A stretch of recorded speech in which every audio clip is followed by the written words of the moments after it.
Tierra, and today we are going through Makeup Tips by Tierra.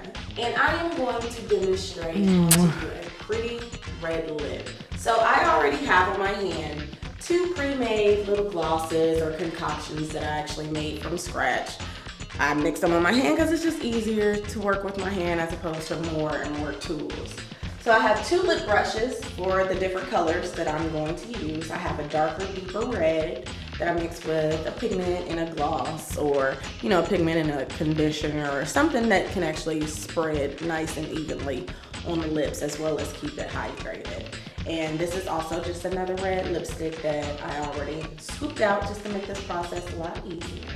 So I'm going to start with my lip brush and the red, the brighter red, to go on Miss Olivia's lip. And I am going to outline her lip. I'm going to use this kind of as a lip pencil. Now, playing with reds, you literally just have to play with the different colors just to see what actually works with your skin tone.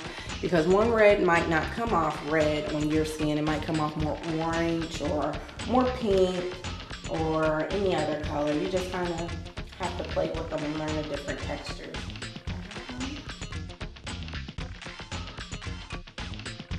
So now I'm gonna go in with a little darker red. I'm gonna still use, the same brush. I'm gonna just go slightly on the inside. And that just adds a little bit of dimension. And there you have it. That is a very pretty red lip. Hello everyone, my name is Tierra Burrell, professional makeup artist. If you have any questions or concerns, please feel free to email me at booktierra@gmail.com or www.makeupbytierra.com. Thank you.